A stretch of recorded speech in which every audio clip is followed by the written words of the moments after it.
I think yesterday I had stopped at this point, right? I had explained the meaning of land tenure and land tenancy. Yes? Yes, sir. Okay. Yes, Good. yes, sir. Okay, good. Now,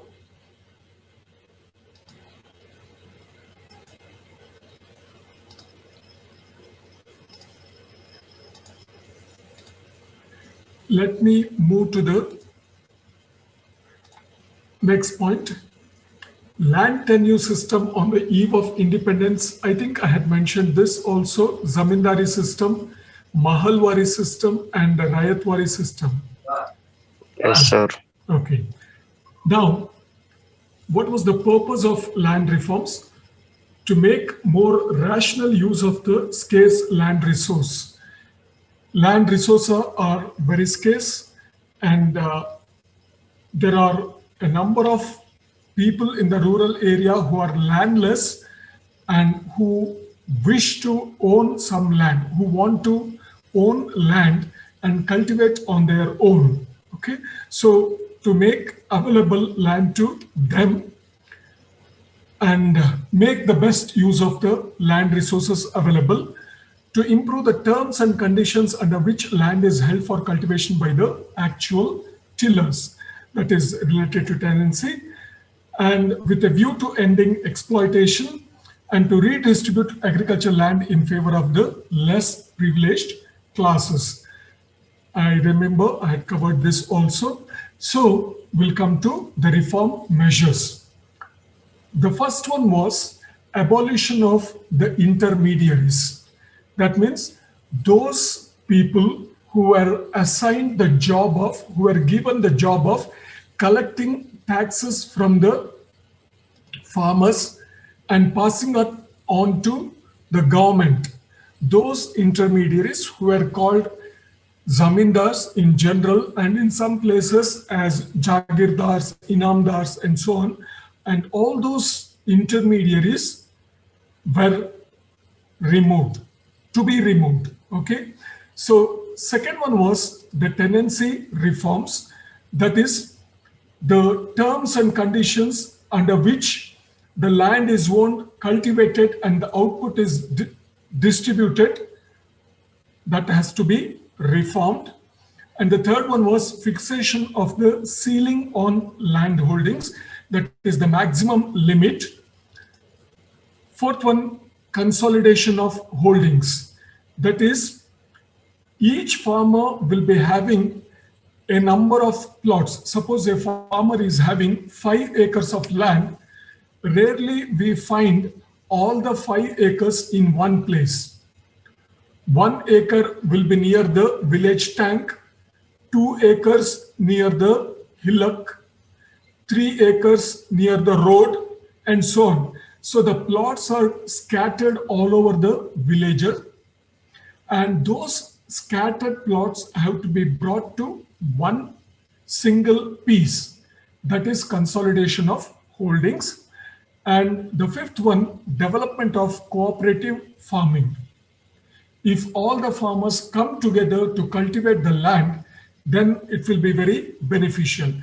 We'll look into all the 5 land reform measures that were undertaken by the government, especially during the 1960s, 70s, and so on. Okay. First one is abolition of the intermediaries. Okay. This was done not only in India, but even in the socialistic countries, even in the communist countries like China, Yugoslavia, Russia. Even there, these landlords, the owners of the land, were abolished. They were removed. It was done then. But the difference between the two is, okay, zamindars, jagirdars, inamdars, they were all removed. But the difference is, in those communist countries, these owners were removed. The land was taken away from the owners, and the land was held by the government, but the owners did not get any compensation. Okay, in the communist countries, like socialistic countries like Russia, China, Yugoslavia, and so on, though these intermediaries, the landlords, the zamindars were removed, but they were not paid any compensation.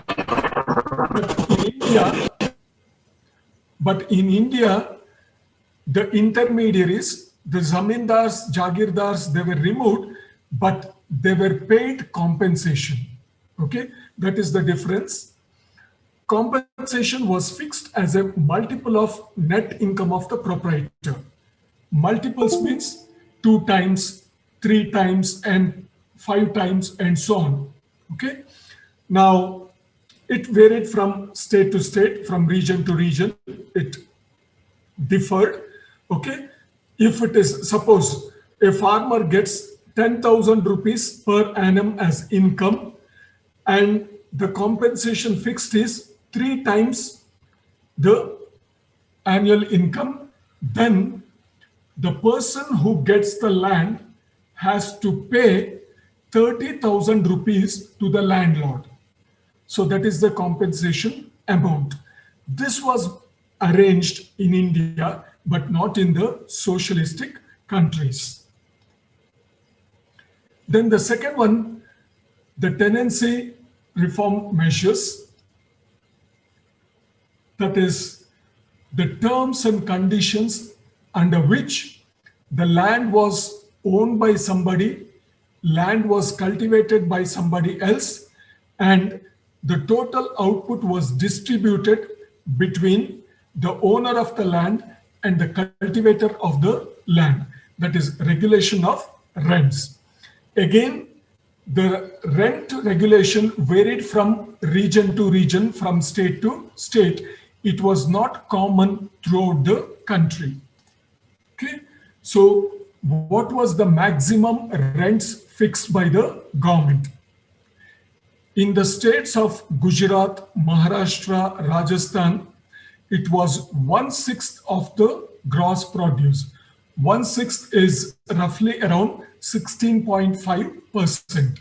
So whatever output the producer gets, or whatever output the cultivator gets, of which 16.5% has to be given to the owner of the land. That is the maximum rent in Gujarat, Maharashtra, and Rajasthan that was fixed by the government. In Assam, Karnataka, Manipur, Tripura, Andhra Pradesh, it was 1/4 to 1/5 of the gross produce. That means of the total output produced in a year, 1/5 is 20%, 1/4 is 25%. 20 to 25% has to be given by the cultivator to the owner of the land. This is the rent to be paid per annum. Okay. Then, in case of Punjab, Jammu and Kashmir, it was 1/3 of gross produce. So 33.33%. Okay. So that is the maximum rent to be paid by the actual cultivator to the owner of the land per year. In Tamil Nadu, it varied from 33.3, that is 1/3, to 40% of the gross produce. So in this manner, the rent was regulated in different states. Then, security of tenure, what it means. In spite of this, if the landowners, they try to evict, they try to throw the actual cultivators out of the land. ಯಾರು ಜಮೀನ್ದಾರಾಗಿರ್ತಾರೋ, ಭೂಮಿಯ ಒಡೆಯರಾಗಿರ್ತಾರೋ, ಅವರು ಅವರ ಒಕ್ಕಲುಗಳನ್ನ, ಯಾರು ಭೂಮಿಯನ್ನ ಕೃಷಿ ಮಾಡ್ತಾ ಇರ್ತಾರೆ, ಅವರನ್ನ ಹೊರಗೆ ಹಾಕೋದಕ್ಕೆ ಪ್ರಯತ್ನ ಮಾಡ್ತಾರಲ್ಲ, ಅದಕ್ಕೋಸ್ಕರ. So this security of tenure for the purpose of protecting the rights of the cultivators in case the owners of the land try to throw them out, evict them. So now all tenancies have been declared as non-resumable. That means the owners cannot get back the land, and permanent. So this transfer of land from the owner to the actual cultivator is permanent and heritable. That means pitrarjitavagi. Okay. Suppose I see the name Amul Maitre here. Okay, suppose Amul Maitre is the owner of the land, and I see the other name Gavi Siddesh Patil. Gavi Siddesh Patil is the cultivator. Amul is the owner. Gavi Siddesh is the cultivator. Now under this, okay, the land reforms. Land is transferred from Amul to Gavi Siddesh in the form of lease, rent. Okay, so Gavi Siddesh has to pay rent to Amul. Now Amul can, okay, throw out Gavi Siddesh. So what was done was, once it is given, the land is given on rent to Gavi Siddesh, it is non-resumable. He cannot get it back. The land cannot be got back. It is permanent and it is heritable. Heritable means now Gavi Siddesh can cultivate the land. After him, his son can cultivate. After his son, his grandson cultivate. So it is heritable. Pitrarjitavagi makkalige mommakkalige munduvaritade. So that was brought in. But if this clause is brought, suppose Gavi Siddesh refuses to pay rent to Amul Maitre, what should be done? There is a possibility. Amul is the owner and he gives land on rent to Gavi Siddesh, and Gavi Siddesh refuses to pay rent. So tenant can be ejected. In such cases, Amul Maitre can throw out, he can evict Gavi Siddesh for the following reasons. Okay, one is non-payment of rent. If Gavi Siddesh doesn't pay the rent, Amul Maitre can ask Gavi Siddesh to leave his land and he can resume cultivation, he can get back the land. That is one reason. Another one, subletting the land. Subletting the land is Amul Maitre gives land to Gavi Siddesh on rent. But Gavi Siddesh acts smart.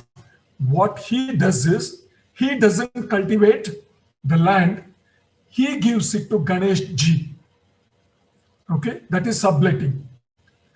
Gavi Siddesh had taken land on rent from Amul, but instead of cultivating himself, he gives land to Ganesh for cultivation. Ganesh pays 10,000 rupees to Gavi Siddesh, and Gavi Siddesh pays only 5,000 rupees to Amul Maitre. Without doing anything, Gavi Siddesh gets 5,000 rupees. That is subletting. If that is the case, then Amul Maitre can take back the land from Gavi Siddesh. That is the second clause. Then third one, using land for non-agricultural purposes. Okay. Now, I'll continue with the same example. Gavi Siddesh takes land from Amul Maitre on rent for cultivation. But instead of cultivating crops in that land, what Gavi Siddesh does is, he uses the land for brick making. He is not using it for cultivation, he is not using it for agriculture purpose, but Gavi Siddesh uses Amul Maitre's land for brick making. In that case, Amul Maitre can throw away Gavi Siddesh, he can evict Gavi Siddesh and take back the land. That is the third clause, using land for non-agricultural purposes. Then, fourth one, resumption of land for personal cultivation. Okay. Now, what it means is, suppose Amul Maitre, he is somewhere because of some purpose, he could not cultivate the land. Okay, he had some maybe health problem or some other problem, and he could not cultivate the land on his own. So he gave the land to Gavi Siddesh for rent. Now, Amul Maitre is totally cured. He can take up cultivation again. Now he can ask Gavi Siddesh to give back the land for cultivation. That is resumption of land for personal cultivation. And the last one, performance of an act which is permanently injurious to the land.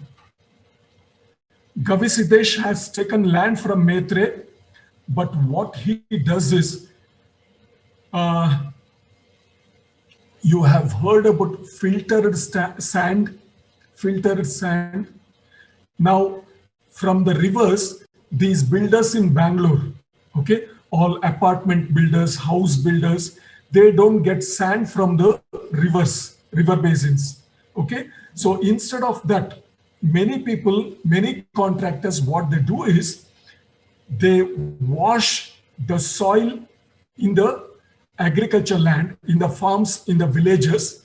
After fine dust is removed, the rough material, okay, the sand material from the agriculture land was being transported to the cities for construction of buildings. That is filtered sand. Okay, so if Gavi Siddesh,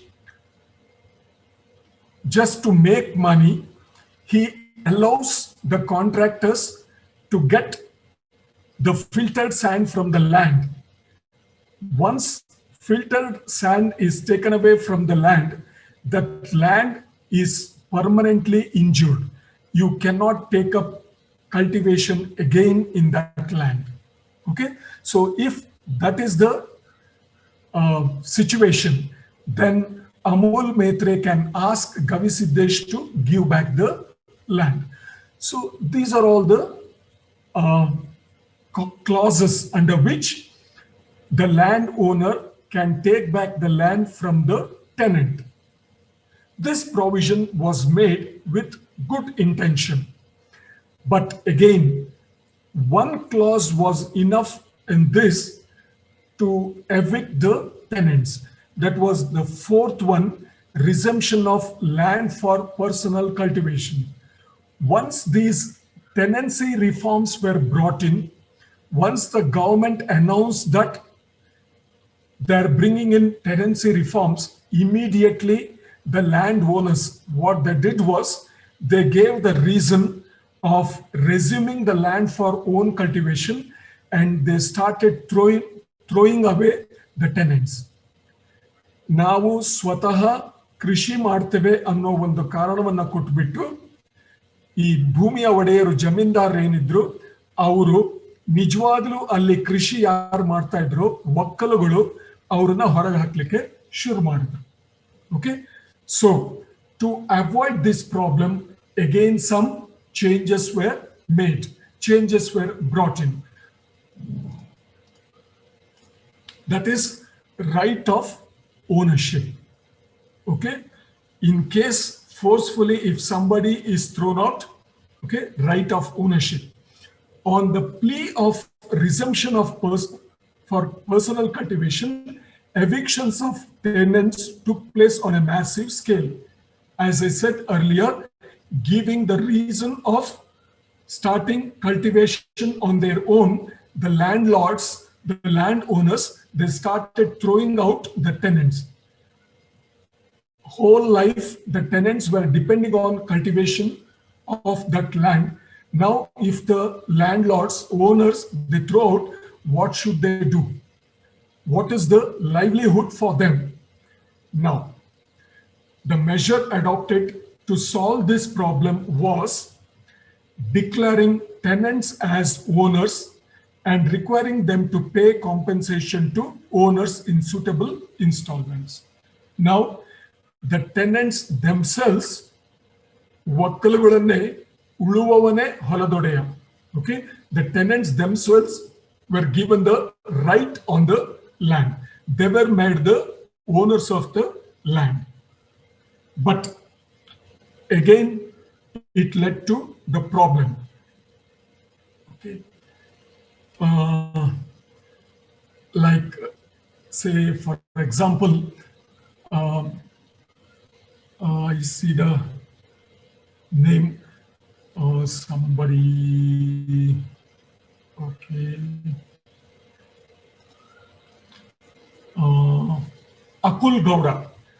I see the name Akul Gowda here. Akul Gowda, he has agricultural land. He has inherited from his ancestors. Purvarjita, ಹಿರಿಯರಿಂದ ಪಿತ್ರಾರ್ಜಿತವಾಗಿ ಪಡೆದ ಭೂಮಿ. He has the land, but he wants to serve in Indian Army. He wants to work in Indian Army. So when he goes to work in the Indian Army, if he doesn't take up cultivation in the land will become jungle. ಒಂದು 5-10 ವರ್ಷ ಭೂಮಿನ ಯಾರು ಉಳುಮೆ ಮಾಡದೇ ಇದ್ರೆ ಅಲ್ಲಿ ಗಿಡ ಗಂಟಿ ಮರ ಬೆಳೆದ್ಬಿಟ್ಟು ಕಾಡಾಗಿ ಹೋಗುತ್ತೆ. So it will be very difficult for him to get back the land to its original position. It will require huge investment. So what he has to do, he has to give land on rent to somebody.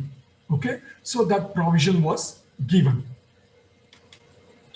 Then the third land reform measure was ceiling on land holdings. That is, there must be a maximum limit on the land holding, and we'll look into those aspects. That is rationing of land. You have heard about rationing of food grains, ration shop, ration angadi, nyaya bele angadi, okay, fair price shops. So through those shops, food grains are rationed. Similarly, land also has to be rationed. That means everyone in the rural area who wants to take up cultivation, he should get some land. Supply of land is highly limited, and claimants is those persons who claim ownership, who want to claim ownership. ನಾನು ಕೂಡ ಭೂಮಿಯ ಒಡೆಯಾಗಬೇಕು, ನಾನು ಕೂಡ ಕೃಷಿಯನ್ನ ಮಾಡಬೇಕು. So claimants for its possession is extremely numerous. Availability of land is limited, but number of persons who want to take up cultivation is huge. And other reason for ceiling on land holdings, putting a ceiling on land holdings, is social justice, to avoid exploitation. Landowners, they continue to be owners. The tenants and the laborers, they continue to suffer. There would be exploitation by the landowners of the laborers and the tenants. So this has to be ended. Social justice. This was another reason for land reform measures. When we come to land reforms, particularly the ceiling on land holdings, there were 4 aspects that were considered by the government. 1, what should be the unit of application? When we say maximum limit of land holding, is it per person or is it for a family? Okay. When we say upper limit for the individual, for one person, or upper limit for the entire family. Suppose we say for the family, what is the size of the family? Is it for 10 persons? Is it for 15%? Is it for only 2 persons, husband and wife? Now, what is the unit? there was debate, and finally they decided, the debate was individual or the family. Finally they decided the unit should be a family of 5 members, that is husband, wife and 3 children. At that time family planning was in vogue. The government was administering, it was advocating family planning. A family, husband and wife, should have a maximum of 3 children. That was the principle to be adopted in those days. So that was considered as one unit. So when we say upper limit or the maximum limit of land holding for a family, it is for 5 persons. Okay. Suppose they've reached a family has more than 5 members. Suppose there are 4 children, or there is one unmarried person or something like that. Okay. So if there is more than 5 persons, in that case can have additional land to a maximum extent of twice the ceiling limit. Okay. So what it means is, suppose there is one additional member, then that family can own 20% more land. 2 additional members, 40%. 3 additional members, 60%, 4, 80%, and 5, 100%. That is maximum extent of twice, that is 100% more. Okay, so maximum limit is for 5 members. Additional member, for each additional member 20% more. This was the unit of application. Then second aspect of ceiling on land holdings, what should be the limit? How much? 10 acres, 50 acres, 100 acres, only 75 acres? What should be the limit? So national guidelines were drawn. National guidelines of 1972 were prepared to fix the ceiling limits, upper limit. Okay. Now, if the land is irrigated and they can take up 2 crops in a year, okay, irrigated land, and the farmers can take up 2 crops, then 10 to 18 acres is the maximum limit for a family of 5 members. Or 10 to 18 acres is 4 hectares to 7.2 hectares of land. Now, in Karnataka, this was 10 to 18 acres was the limit fixed for the entire country. It is a guideline. It was not compulsory. It was a guideline which should be followed in principle. Okay. In Karnataka state, the limit fixed for irrigated land was 10 to 20 acres if 2 crops can be taken. Irrigated land with 1 crop. Land is irrigated, but only 1 crop can be grown in 1 year. Then the limit fixed was 27 acres, maximum limit. In Karnataka, it varied from 25 to 30 acres. Dry land. Dry land means there is no irrigation at all. So if it is a dry land, the maximum limit a family of 5 persons can own is 54 acres. Okay, that was the limit fixed according to the 1972 guidelines. In Karnataka also, it was 54 acres. Now, what is this dry land?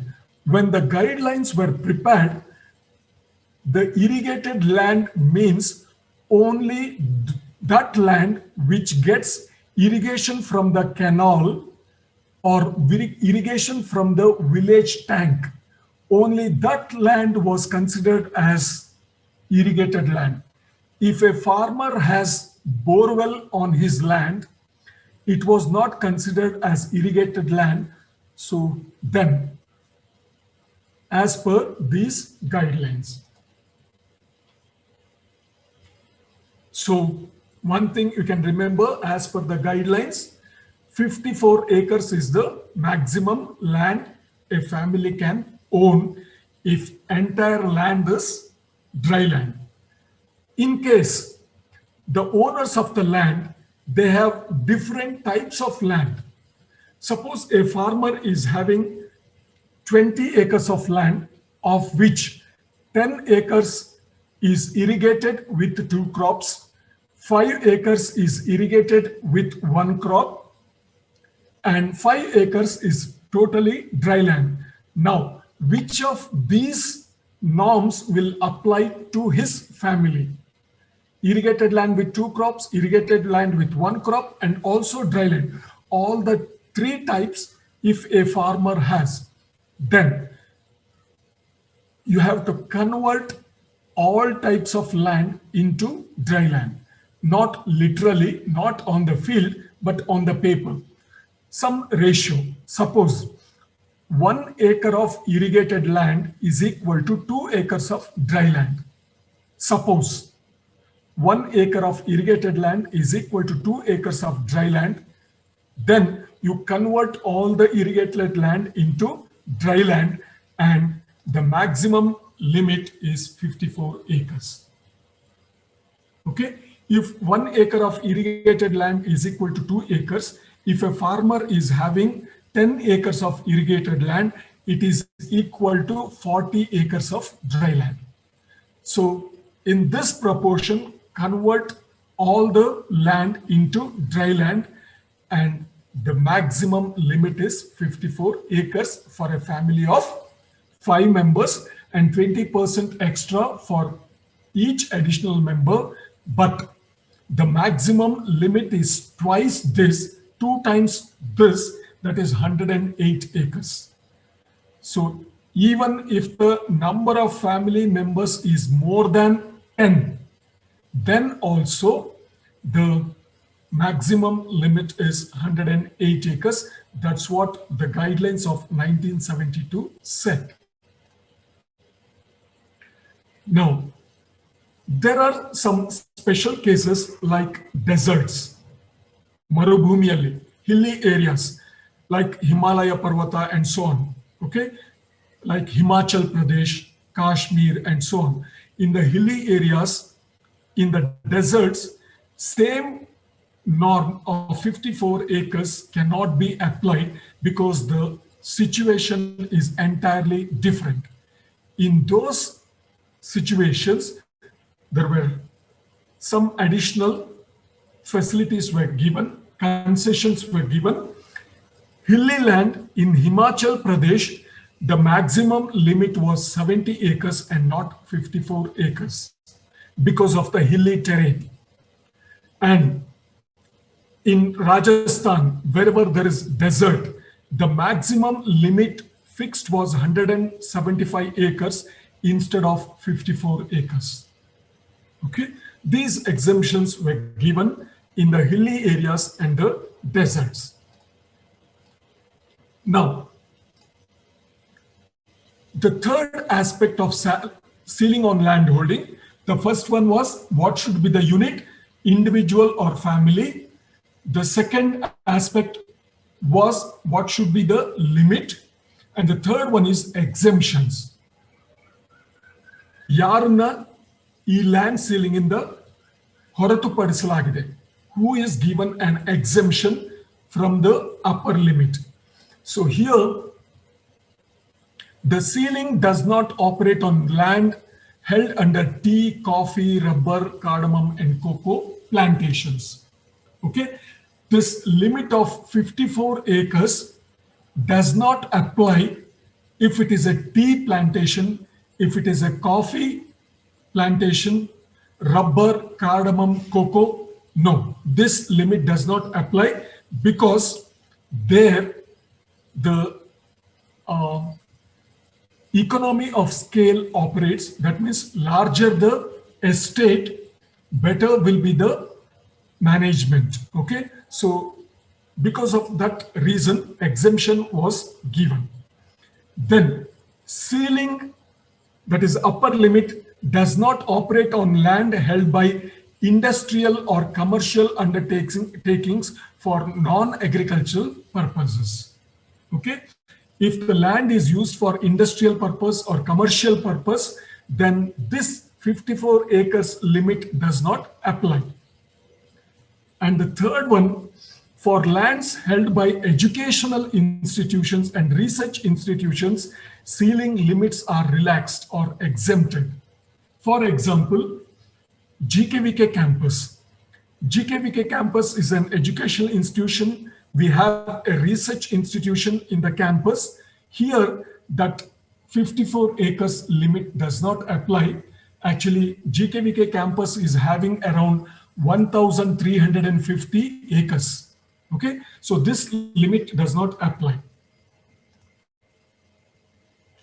Then the fourth aspect of ceiling on land holdings is, once you put the upper limit, once you fix the upper limit, whatever extra land is there, it has to be taken away by the government from the families and it has to be distributed.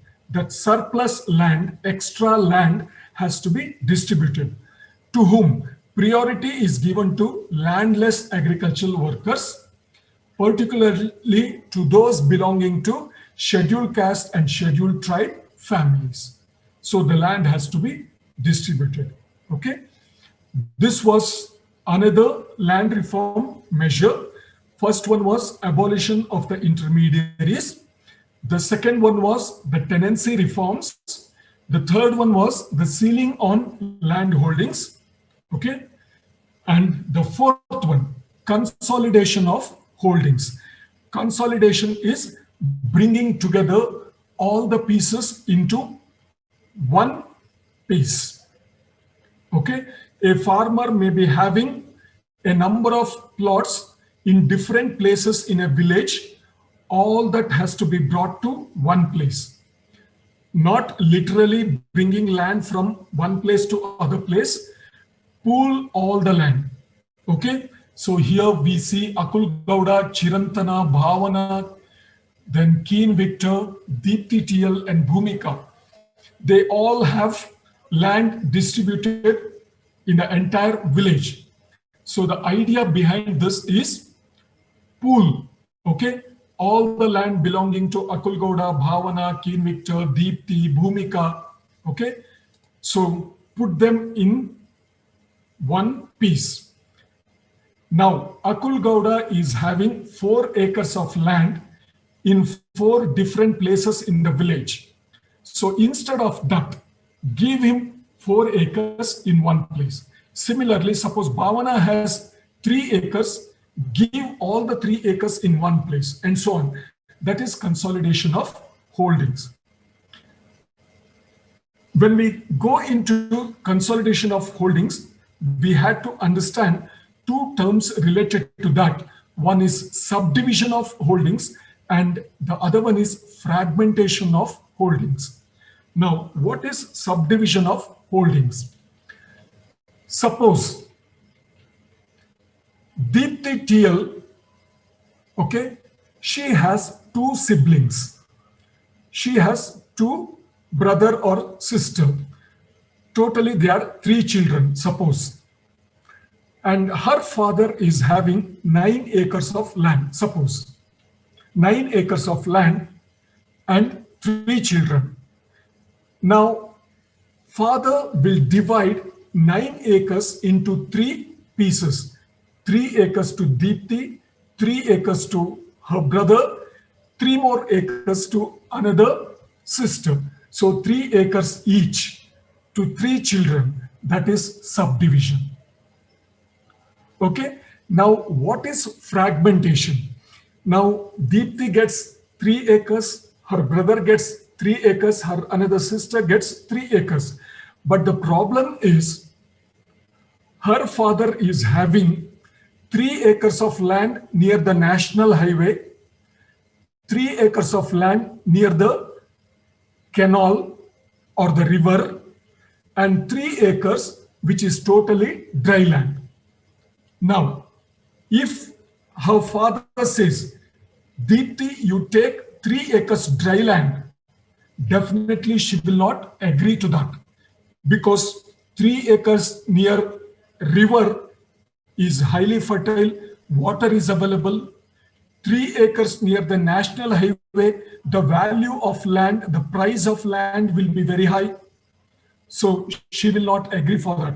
So any of the 3 children will not agree to take 3 acres of dry land. So what is the best way out? What the father has to do? 1 acre near the national highway, 1 acre near the river, 1 acre dry land to Deepti. Similarly, 1 acre each in different places to her brother and her sister. This is fragmentation. Okay, so dividing the land among the heirs or the siblings or the children is subdivision, and dividing each plot into smaller plots to distribute is called fragmentation. This is posing a lot of problem because each plot is becoming so small, it is very difficult to manage. Okay, we'll look into these aspects. Subdivision, as I mentioned earlier, refers to division of holding among heirs, okay, who are successors of a family. ಒಂದು ಕುಟುಂಬದ ವಾರಸುದಾರರೇನಿದ್ದಾರೆ ಅವರಿಗೆ ಜಮೀನನ್ನ ಹಂಚಿಕೊಡೋದಿದೆಯಲ್ಲ, that is subdivision. Fragmentation refers to the way plots of a holding are distributed. ಪ್ರತಿಯೊಂದು plot ಏನಿದೆ ಅದನ್ನ ಮತ್ತೆ ಚಿಕ್ಕ ಚಿಕ್ಕ ತುಂಡುಗಳಾಗಿ ಮಾಡಿ ಮಕ್ಕಳಿಗೆ ಹಂಚೋದಿದೆಯಲ್ಲ, ವಾರಸುದಾರರಿಗೆ ಹಂಚೋದಿದೆಯಲ್ಲ, ಅದು fragmentation. So subdivision increases the number of holdings. ಮೊದಲು ಒಂದೇ ಒಂದು ಖಾತೆ ಇತ್ತು, ಜಮೀನಿನ ಖಾತೆ ಇತ್ತು. ಈಗ 3 ಜನ ಮಕ್ಕಳಿಗೆ ಹಂಚಿಕೊಟ್ಟಿದ್ರಿಂದ 3 ಖಾತೆ ಆಯಿತು. So number of holdings has increased.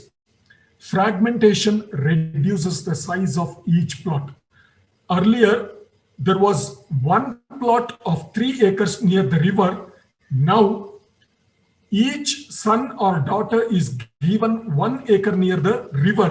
So size of the plot, each plot has reduced from 3 acres to 1 acre. So fragmentation reduces the size of each plot. Now, what is consolidation of holdings? Bringing together in one compact block all the plots of land of a farmer which are scattered all over the village. Idu consolidation. Idea chenagide. It was tried. All the things, okay, all the things that I mentioned earlier under land reform measures, they were tried. They were successful in certain areas, but not everywhere. Even the consolidation of holdings was also successful in certain pockets, but not everywhere. Even Land Ceiling Act, okay, fixing an upper limit. What many rich farmers did was immediately they subdivided the land. If the total land is 150 acres, what they did was they made it into 75 acres and registered it under somebody else's name, maybe brother's name or sister's name or somebody's name. So they brought the total land holding within the ceiling limit. Okay. Then the 5th aspect is cooperative farming. Cooperative farming is all the farmers joining together for cultivation purpose. Theoretically, very good idea. If it really materializes, ಇದನ್ನ ಮಾಡೋಕೆ ಸಾಧ್ಯವಾದ್ರೆ ನಿಜವಾಗ್ಲೂ ತುಂಬಾ ಚೆನ್ನಾಗಿರುತ್ತೆ. But the thing is, even our sentiments, so this is my father's land, this is where my ancestors tilled the land, cultivated the crops, so I cannot give away this land. All these sentiments will also be there. Then village politics would be there, caste politics would be there. So cooperative farming is very difficult, but theoretically, yes, if it is implemented, really very good. Okay. Now, there are 4 types of cooperatives. In cooperative farming, we can have 4 types. One is cooperative better farming. Second one is cooperative joint farming, cooperative collective farming, and cooperative tenant farming. We'll quickly go through each one of them. What is the meaning of cooperative better farming? In cooperative better farming, the land is not pooled, it is not brought together. Each farmer will be having his land and he will be cultivating it separately. He will be cultivating it individually. Then where the cooperative comes, what they do is they form a society, cooperative society, and the responsibility of the cooperative society is providing them, acquiring good fertilizers, quality seeds, and all the technical advice. So the society has to provide services to the farmers, and farmers pay some contribution to the cooperative society. But the cultivation is done individually, separately. That is cooperative better farming. No pooling. Pool means bring together, join together. Okay, that is pooling. So no pooling of land. Land is not brought together. Farmers join together for the purpose of improved methods of farming. They get only the service. They get the technology. They get quality inputs. But cultivation is done separately. They combine together in all agricultural operations. Every farmer is independent, can put his land to any use he likes. Okay, so cultivation is done independently. Then second one is cooperative joint farming. In case of cooperative joint farming, pooling of land is there. That means the society is formed. Each farmer will surrender his land to the society. Each farmer will give his land to the society. Okay, so cultivation is joint. So who decides which crop to be grown, when to take up sowing, when to do the harvesting, when to apply the fertilizer? All the decision is taken by the cooperative society. It is not the farmer. Now, every farmer retains the ownership. Though the land is given to the society, cultivation decisions are taken by the society, the ownership is still with the farmer. And farmer gets a share in the surplus in proportion to the land and labor contribution. Now, if the farmer works, he gets labor wages, and for the land he has contributed, he gets dividend. That is a share in the profit earned by the society. Okay. Management is done by the elected body of the cooperative society. So cooperative society will have one committee, administrative committee. Okay. So it will take the management of agriculture. Farmers join the system voluntarily. There is no force here. That is cooperative joint farming. One thing you should remember here is the land is pooled, cultivation is done jointly, but the ownership is with the cultivator himself. Okay. Now, the third type is cooperative collective farming, where the members surrender, members give the land permanently. Once the farmer gives the land, surrenders the land to cooperative society, it is gone forever. He will lose the ownership. From then onwards, it is the cooperative society which owns the land. It is the owner of the land, not the farmer. Okay? Land, livestock, and equipments are held jointly by the society. That means all the farmers in the village are the owners of all the land. Okay, there is no individual separate ownership. Management is generally through an elected council of the cooperative society, and every person gets wages for labor and share in the surplus produce. In case of joint farming, cooperative farming, for the land given by individual farmer, he gets a share in the profit in the form of dividend. But in case of cooperative collective farming, each farmer will get a share in the profit, but it is not dividend because he is not the owner of the land. He gets bonus. He gets bonus because he is one of the workers in the cooperative farming. Okay. And the last one is cooperative tenant farming. In this case, the farmers are landless. They're not having any land. So landless rural people, they come together, they form the cooperative society, and the cooperative society acquires the land. To begin with, there is no land with any of the members. The society either purchases or takes land on lease. So the society acquires the land. It is the owner of the land. Then land is divided into smaller holdings, smaller blocks, and it is given to the individual members. And society provides the facilities of credit, seed, manure, implements, and so on. So society provides all the facilities because the members, to begin with, they are not farmers, they are not having any land.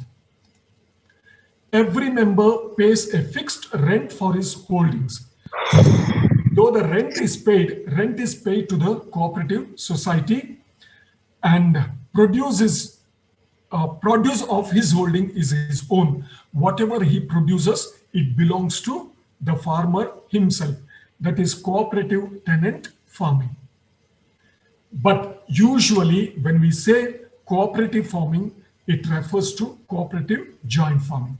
Though there are 4 types of cooperative farming, when we say, if you just say cooperative farming, and if you don't specify whether it is cooperative tenant farming or better farming or collective farming, if you just say cooperative farming, it means cooperative joint farming. So with this, I complete this chapter of land reform measures. If somebody has any question, you can ask me.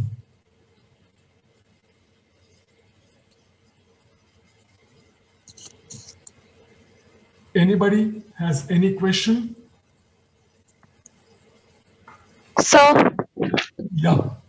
so you were telling about that the division of in which that slide of one crop irrigation, the land is of more as compared to the land given for irrigation of the 2 crops. So it is fixed according to the guidelines. Yeah. Means as compared for the 1 crop and 2 crop system. One crop a little bit more upper limit, 2 crop a little bit lesser. Can you see the slides here? Yes, Is it sir. visible? Is Yes, it sir. visible? Yes, sir. Yeah. See here, 2 crops, 10 to 18 acres, irrigated land with 1 crop, 27 acres. Because it is less productive. Since it is less productive, you need more land to get sufficient income to sustain the family. Okay, sir. Okay. Sir, land ceiling on land holding is it is particularly to the landowners, sir, the actual landowners. Yeah. Not the tenants, for the owners. Thank you, sir. Okay, which cooperative farming is best suitable for India in general? Cooperative joint farming would be better, but the thing is to bring all the farmers in a village together itself is very difficult. Actually, Again, in northwestern part of India, cooperative cooperative farms were established, but main purpose was some farmers who had lot of land, 400 acres, 500 acres, and so on, very big zamindars, very big landlords, what they did was the land ceiling act will come, so they lose the land. So instead of owning the land, they formed cooperative society. In the name of cooperative society, they transferred the land. So it was in Kannada we say, ನೀವು ಚಾಪೆ ಕೆಳಗೆ ತೂರಿದ್ರೆ ನಾವು ರಂಗೋಲಿ ಕೆಳಗೆ ತೂರ್ತೀವಿ ಅಂತ. Okay, if you try to bring in some norms, some restrictions, we'll try to find a loophole in that. Ganesh, is there any place in our country where these cooperative farmings were successful? In northwestern part, Punjab and those areas, they say, Haryana, those areas, they say they formed cooperative farms, but I don't think they were those successful. But in Israel, yes, it was successful. Mexico, it was successful. Even in China, it is successful because it is compulsion. It is not voluntary, it was compulsion. Okay. Excuse me, sir. Okay. Yeah, Dilip Kumar. Since from 1972, the people involved in agriculture are differing, sir. So the ceiling limit is same or different, sir? It was the same, but recently in Karnataka, they brought in some changes in the act. So they're removing reducing the restriction. But it was there all through from 1972 till today. But some restrictions are being reduced these days. Okay, thank you, sir. Sir, one request. Yeah. Sir, today it's Gavi Siddesh's birthday, so I request you to bless him, sir. Okay. Let the Almighty bless Gavi Siddesh. Gavi Siddesh ಅವರೇ, ನಿಮಗೆ ಹುಟ್ಟು ಹಬ್ಬದ ಹಾರ್ದಿಕ ಶುಭಾಶಯಗಳು. Thank you, sir. Happy birthday to you. Thank you, sir. Thank you. ದೇವರು ನಿಮಗೆ ಸಕಲ ಐಶ್ವರ್ಯಗಳನ್ನ, ಸಕಲ ಭಾಗ್ಯಗಳನ್ನ ಕೊಟ್ಟು ಕಾಪಾಡಲಿ. ಆಯ್ತು sir. Thank you, sir. How the profit is distributed in cooperative collective farming? Bhaskar Gowda has asked the question. Profit is distributed as bonus. Suppose the cooperative society earns a profit of 10,000 rupees in the year and there are 100 farmers. How much each farmer will get as bonus? If the profit earned by the society is 10,000 rupees and there are 100 farmers, how much each one will get? 100 rupees. So 100 rupees is the bonus over and above the wages he gets. As a member of the society, when he works in the when he participates in the cultivation activities, he gets daily wages. Dinaguli sigate, adr mele, over and above the wages, he gets a bonus. Sir, how resumption of land by owners prevented in case when they start evicting the tenants? ಏನು ಹೇಳ್ತಾ ಇದ್ದೀರಿ ಗೌತಮಿ ನಾರಾಯಣ ಸ್ವಾಮಿ ಅವರೇ? How resumption of land by owners prevented in case when they start? No, what the government did was, if the farmer, the actual cultivator is having the proof for having cultivated the land for many years, then the land was transferred in the name of the cultivator. The cultivator was given the ownership of the land and the cultivator had to pay compensation to the landowner in installments. Okay? So, can I ask one more question, sir? Ankita Verma, yeah. Sir, in the cooperative joint farming, sir, since the ownership is with the main farmer only, then Yeah. also he's paid the wages, sir. But the land belongs to him only, na, sir. Then also why No, land belongs to him, but yes, cultivation is done by the society. Whatever that is produced in on the land belongs to the society. okay, sir. If he wants income, he has to work on the farm under the society. He has to participate in the cultivation activities. For that, he gets the wages.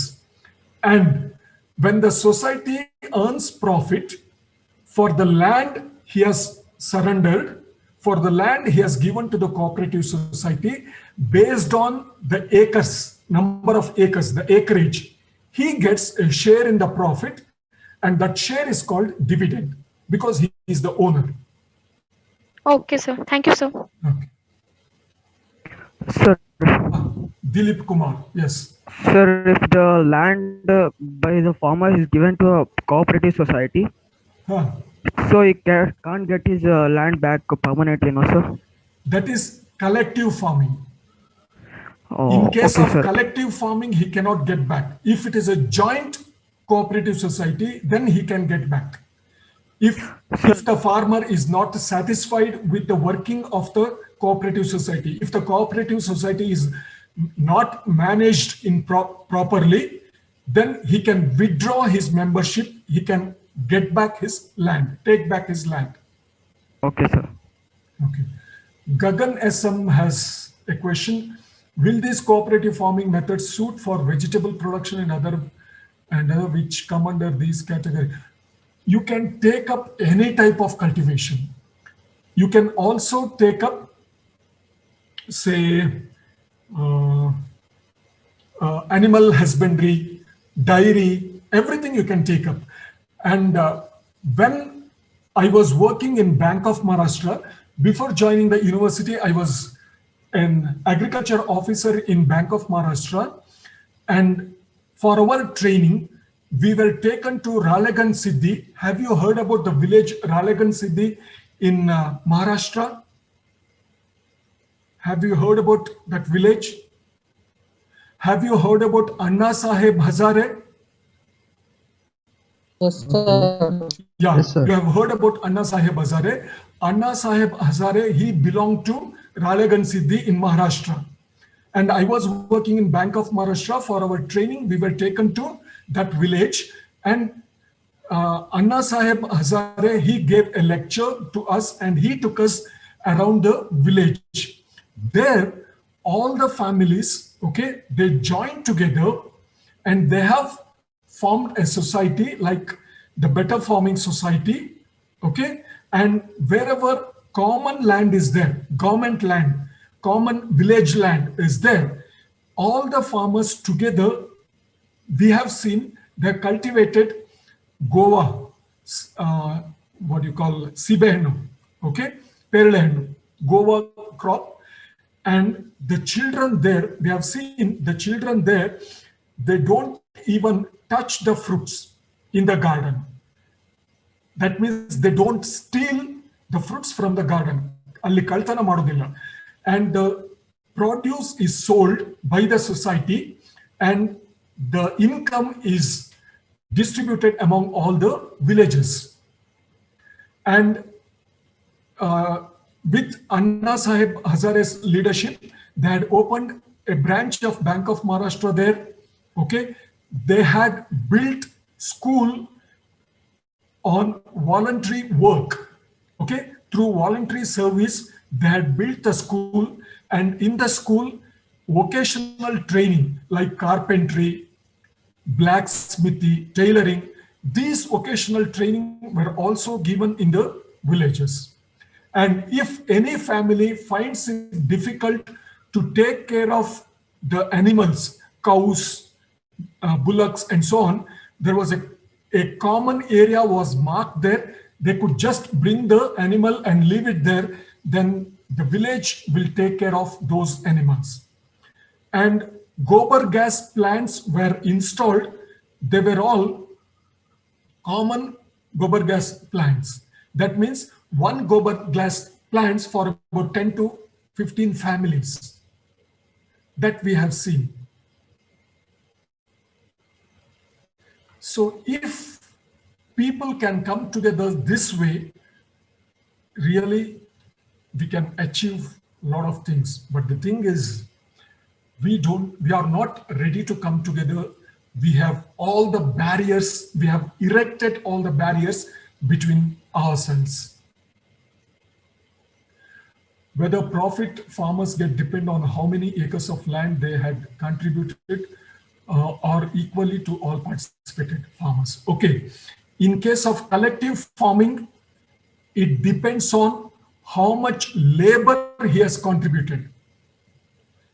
Okay, if one member has worked for only 100 days and one member has worked for 150 days, the member who has worked for 150 days, he gets more share in the profit, and the person who has worked for only 100 days in a year gets less share in the profit. Did you get that, Bhaskar Gowda? Yes, sir. Okay. Thank you, sir. Any other question? These are all good ideas, but yeah, if we realize that together we stand, divided we fall, ನಾವೆಲ್ಲ ಒಗ್ಗಟ್ಟಾಗಿದ್ರೆ ನಾವೇನನ್ನೂ ಸಾಧನೆ ಮಾಡೋದಕ್ಕೆ ಸಾಧ್ಯ ಆಗುತ್ತೆ. ಯಾವತ್ತು ನಾವು ಕಿತ್ತಾಡ್ತೀವೋ ಅವತ್ತು ನಾವೆಲ್ಲರೂ ಬಿದ್ದು ಹೋಗ್ತೀವಿ ಅನ್ನೋದನ್ನ if we realise that united we stand, divided we fall, definitely these ideas can become practical. Otherwise, it will be just theoretical. Okay, if there are no other questions, yeah. Sir, next class ಇದೆ sir. Okay, okay. ನೀವು ಪ್ರಶ್ನೆಗಳು ಕೇಳ್ತಾ ಇದ್ರಿ, ಅದಕ್ಕೆ ನಾನು ಹೇಳ್ತಾ ಕೂತ್ಕೊಂಡೆ. Okay. Thank you, sir. Okay. Bye again.